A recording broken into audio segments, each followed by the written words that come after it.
Kaleshwaram commission నివేదికపై what next? ఇప్పుడిదే తెలంగాణ రాజకీయాల్లో హాట్ టాపిక్. ఇప్పటికే ప్రభుత్వానికి కమిషన్ నివేదిక అందింది. ఈ క్రమంలో తెలంగాణ ప్రభుత్వం ఎటువంటి చర్యలు తీసుకుంటుందనే దానిపైనే ఇప్పుడు సర్వత్రా ఆసక్తి నెలకొంది.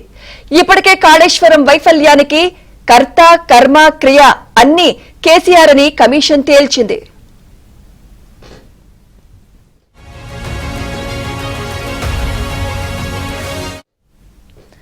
ఇక మరోవైపు రేపు తెలంగాణ మంత్రివర్గ సమావేశం జరగనుంది.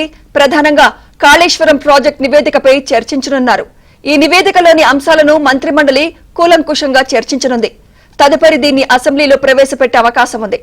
నివేదికపై ఎలా ముందుకు వెళ్లాలన్న దానిపై అసెంబ్లీలో చర్చించి ఆమోదం పొందవచ్చని తెలుస్తోంది.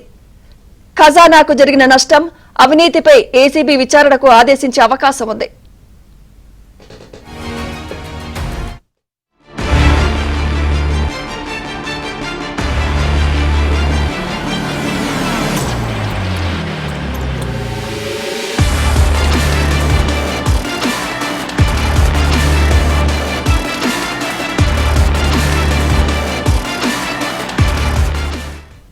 రైట్, ఇదే అంశంపై మరింత సమాచారం మా ప్రతినిధి నర్సింగ్ అందిస్తారు. నర్సింగ్. సుమిత్ర, రేపటి కేబినెట్ సమావేశం పైన సర్వత్రా ఉత్కంఠ అయితే నెలకొని ఉంది. ఎందుకనంటే ఇప్పటికే కాళేశ్వరం కమిషన్ ఇచ్చినటువంటి నివేదిక పైన ఏ విధమైనటువంటి చర్యలు తీసుకోబోతుంది ప్రభుత్వం అనేటువంటి ఒక ఆసక్తి పెరుగుతా ఉంది. ఇప్పటికే అసలు దీంట్లో కర్త కర్మ క్రియ ఎవరు అనేటువంటి దానిపైన తేల్చేసింది కాళేశ్వరం కమిషన్. దాదాపుగా 15 నెలల పాటు విచారణ చేసింది. 115 మందిని విచారించింది కాళేశ్వరం కమిషన్.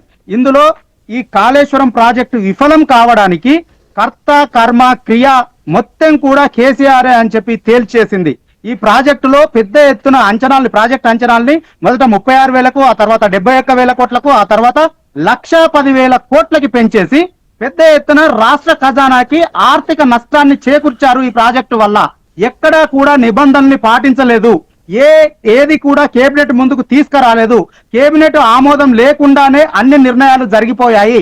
కేసీఆర్ తీసుకున్నటువంటి నిర్ణయానికి అధికారులు తందానా అనేశారు.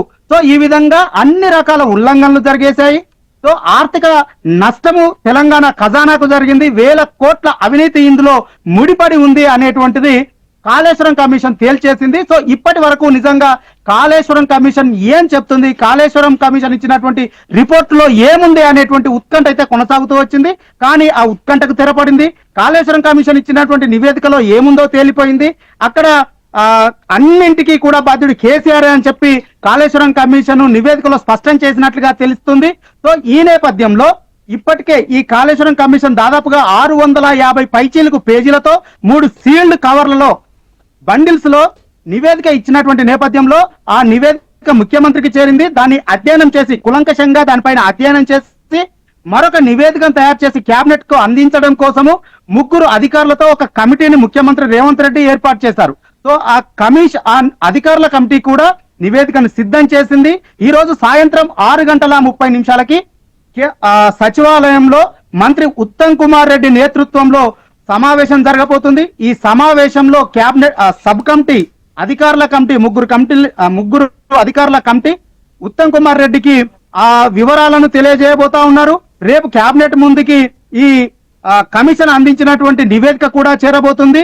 దానిపైన కులంకషంగా కేబినెట్ లో చర్చించబోతున్నారు. వాస్తవానికి కేవలం ఈ సింగిల్ ఎజెండాతో మాత్రమే, ఈ సింగిల్ ఎజెండా పైన చర్చించడం కోసం మాత్రమే రేపు మధ్యాహ్నం 2 గంటలకి సీఎం రేవంత్ రెడ్డి అధ్యక్షతన సచివాలయంలో కేబినెట్ సమావేశాన్ని నిర్వహిస్తా ఉన్నారు.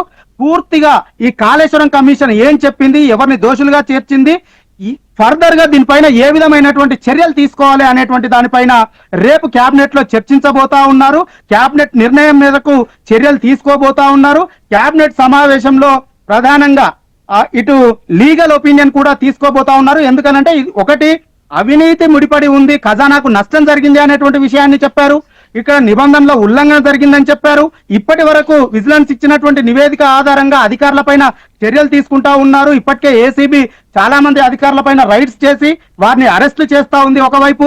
మరొక వైపు ఈ కేసులో ఆనాడు ప్రభుత్వ పెద్దలుగా ఉన్నటువంటి కేసీఆర్, హరీష్ రావు, ఈటల రాజేంద్ర పేర్లు కూడా ఈ కమిషన్ నివేదికలో ప్రస్తావించినటువంటి నేపథ్యంలో పొలిటీషియన్ల పైన ఏ విధమైనటువంటి చర్యలకు ముందుకు వెళ్ళాలి, ఆర్థిక పరమైనటువంటి నష్టాలని, ఖజానాకి జరిగినటువంటి నష్టం పైన ఏ విధమైనటువంటి చర్యలు తీసుకోవాలి అనేటువంటి దానిపైన కులంకషంగా చర్చించి ఒక నిర్ణయానికి రాబోతా ఉన్నారు. రేపు జరిగేటువంటి కేబినెట్ సమావేశంలో దానిపైన చర్చించబోతా ఉన్నారు. ప్రధానంగా ఈ అవినీతి జరిగింది అనేటువంటి ఆరోపణలు ఉన్నటువంటి నేపథ్యంలో, అవినీతి జరిగిందని చెప్పి తేల్చినటువంటి నేపథ్యంలో ఏసీబీకి అప్పగించి ఈ కేసుని దానిపైన కూడా చర్చించేటువంటి ఏసీబీ ద్వారా దీనిపైన విచారణ జరిపేటువంటి అవకాశం అయితే ఉన్నట్లుగా తెలుస్తా ఉంది. ఇక లీగల్ ఒపీనియన్ తీసుకొని ఇక ఏ విధంగా ముందుకు వెళ్ళాలి అనేటువంటి దానిపైన కూడా రేపటి కేబినెట్ లో ఒక స్పష్టత వచ్చేటువంటి అవకాశం ఉంది. ఆ తర్వాత కేబినెట్ నిర్ణయం మేరకు దీన్ని అసెంబ్లీలో పెట్టి కూడా చర్చించేటువంటి అవకాశం ఉన్నట్లుగా తెలుస్తా ఉంది. Sumitra, okay, thank you nursing.